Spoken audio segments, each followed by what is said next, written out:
Assalamualaikum warahmatullahi wabarakatuh. Ketemu lagi di mata kuliah pemrograman dasar. Minggu ini adalah minggu terakhir akan membahas mengenai input dan output. Di sini nanti akan saya berikan dua contoh coding yang ada di dalam slide. Yang pertama adalah contoh coding untuk membaca inputan Cin Cout. Terus kemudian yang kedua adalah membaca file input output.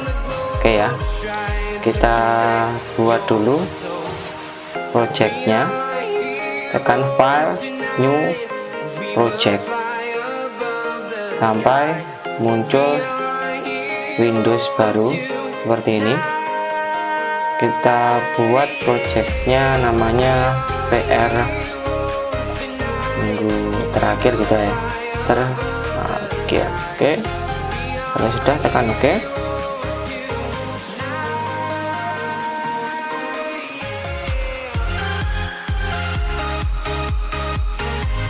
Oke, kita tunggu create projectnya.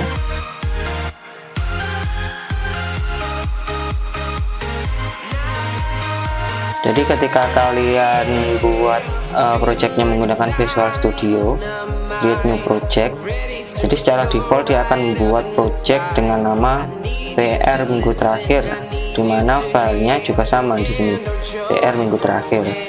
Defaultnya masih seperti ini, banyak komentarnya yang warna hijau ini boleh kita hapus. Oke, ini kita hapus. Oke, save.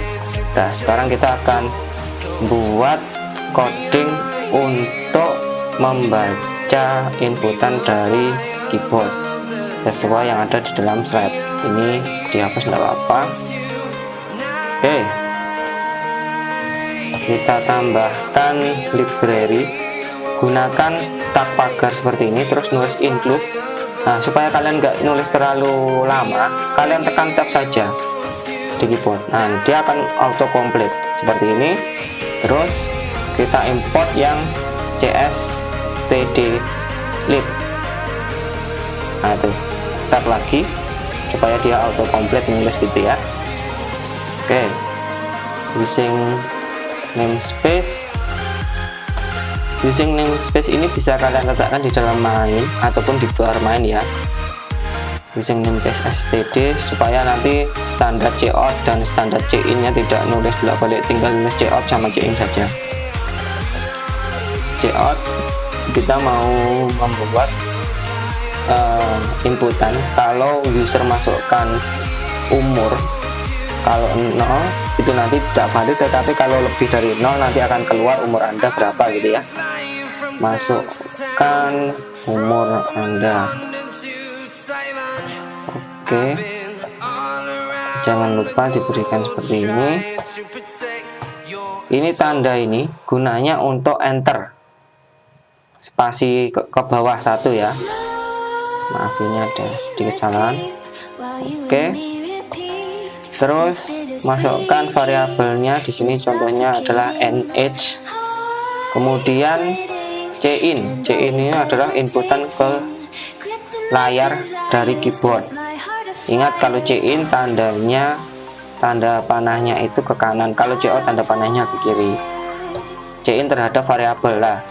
Untuk nulisnya tidak perlu ngetik satu persatu, tinggal tab saja. Nah, seperti ini auto complete. Itu akan mempercepat kalian ngoding. If nh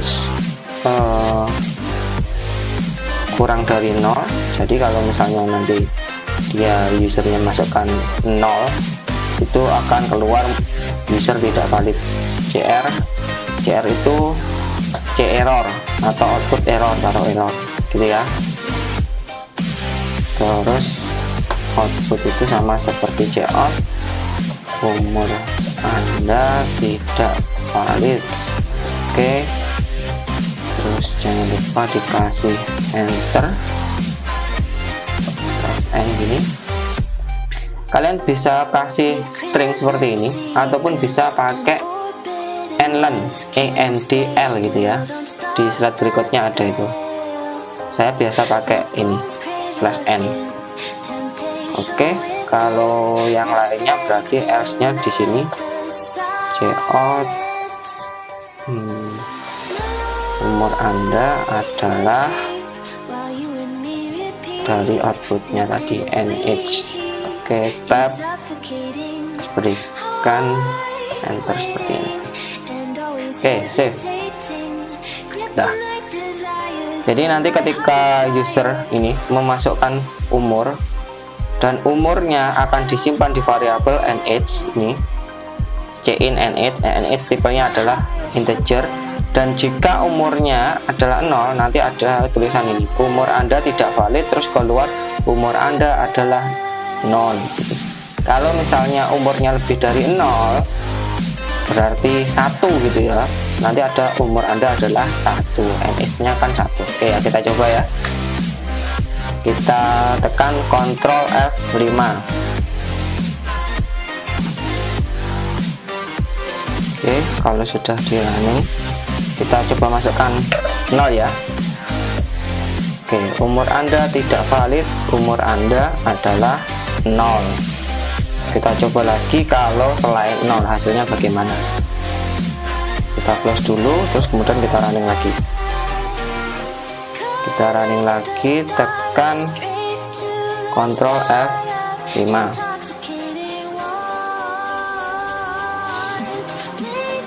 Oke, bentar, masih running. Ini kita coba masukkan umur selain 0 ya, katakanlah 24. Nah, nanti umur Anda adalah 24 gitu ya. Next, berikutnya kita akan membuat coding untuk membaca inputan dari sebuah teks. Bagaimana caranya? Ikuti tutorial berikutnya. Kalau kalian menggunakan Visual Studio, ini yang PR minggu terakhir ini kita taruh di exclude. Caranya klik kanan supaya enggak dijalankan barengan gitu ya. Ini ada tulisannya exclude, klik kanan, nama projectnya, maaf, nama filenya, terus exclude from file. Ini kan di OBS nggak kelihatan nih kalau punya saya.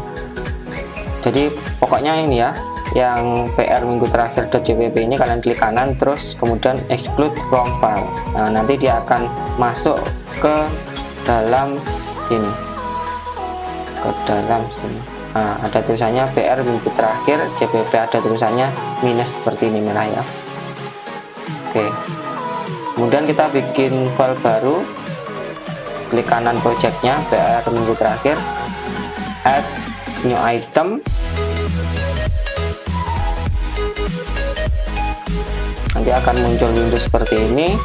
Kemudian kalian buat file baru lagi, namanya contoh read file, contoh read file gitu ya, dan tekan add.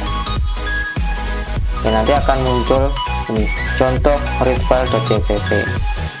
Nah, kita ngoding seperti biasa. Pertama, kalau di Visual Studio ini kalian harus menambahkan pch.jpp ini. Ya, isinya apa? Isinya cuma ini saja. Kita include-kan dulu. Include. Kalau di dalam satu project, pch-nya ini nggak perlu dikasih bracket seperti ini. Nggak perlu dikasih bracket, tetapi langsung saja pch.h. Oke, terus kita akan menggunakan library IOStream untuk membaca file nanti. Maaf kurang tak pagarnya. Kalau di luar project berarti kita manggil library-nya pakai bracket IOStream. Oke, tab. Terus kita pakai fstream. Oke, enter. Terus pakai string. Maaf kurang bracket, pakai string ya, pakai string, terus using namespace tab std. Oke, kita bikin mainnya, in main ya. Oke, buka kurung buka tutup. Nah, kita bikin satu variabel baru dengan nama infile dari kelas ifstream. Nah, nih ifstream ya. Ifstream itu apa ini? Ada tulisannya using standard ifstream, gunanya untuk membaca karakter. Kita namai variabelnya adalah infile. Oke. Terus kemudian kita akan masukkan nanti karakternya ke dalam variabel buffer char dengan tipe char karakter per karakter. Buffer char arraynya sebanyak 100. Oke. Kemudian dari variabel infile ini kita akan membuka file nanti namanya contoh teks.txt. Open, coba kita cari open pakai tab infile.open. Oke, nama filenya adalah contoh teks gitu ya, .txt. Jangan lupa dikasih apa namanya ekstensinya, yaitu .txt. Oke, infile.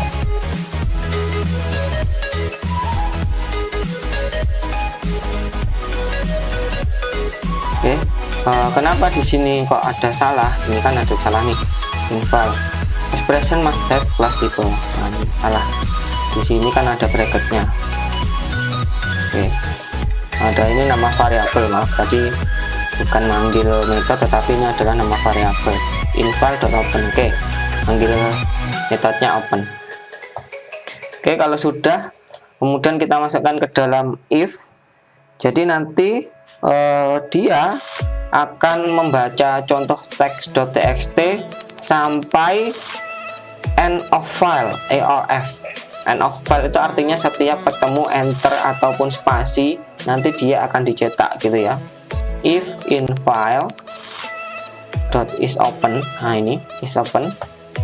Ini ya, gini ya, memanggil metode itu kalian tulis variabelnya in file gitu, kemudian dot. Nah, tinggal kalian baca saja, ini metodenya kan ada banyak tuh. Di situ ada adjust file, up, add, deadbeat. Nah, kalau di OBS saya, di rekaman saya ini kan nggak keluar, tapi kalau kalian tekan infile kemudian dot, nanti akan keluar banyak. Oke ya, kita pilih yang is open. Is open itu menunjukkan kalau filenya sedang dibuka, dia nanti akan dibaca. Jangan lupa dikasih bracket seperti ini, karena ini manggil metode. Kemudian kasih kurung buka kurung tutup. Kemudian kasih perulangan while not in file gini dot eof. Nah, ini eof itu end of file. Oke, ya, jadi dia dibaca terus sampai ketemu end of file, kemudian cetak. Eof sama dengan end of file. Oke. Ingat yang hijau ini komentar, berarti in file kita akan masukkan ke buffer char. Dari buffer char ini akan kita tampilkan ke konsol, yaitu buffer char kemudian nlen. Nah, seperti ini. Ini nlen yang saya tulis, nlen sama dengan gini ya, tanda /n. Oke. Terus kemudian di luarnya while, ingat ya, di luarnya while, di luarnya kurung buka yang while. In filenya dot of close. Setelah dibuka, dia harus di close dulu. Seperti ini. Jadi setelah di close, nanti teksnya baru bisa dibaca lagi gitu ya.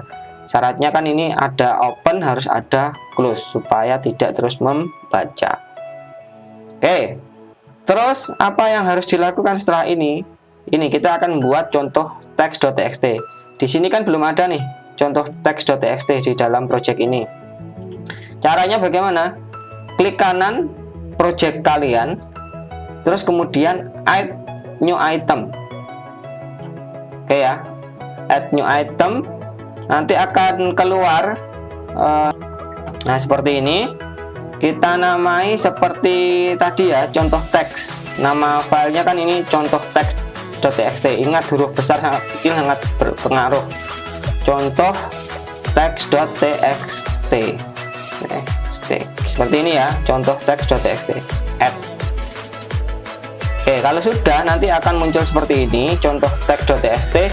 Kalian isi seperti yang ada di dalam slide, yaitu isinya adalah ini adalah contoh teks, terus kemudian kasih semikolon, titik koma, terus baris kedua di mana untuk menyimpan data. Nah, seperti ini. Kalau sudah, ini kan jadi satu direktori nih di source file. Ingat ya, pokoknya dia harus satu direktori dengan contoh read file CPP yang kalian buat tadi. Kalau sudah, kita coba jalankan file yang sudah kita buat, yaitu contoh read file.cpp. Caranya bagaimana? Ctrl F5. Oke. Bentar, ada yang error. End of file mana? Sebentar, ada yang error ini.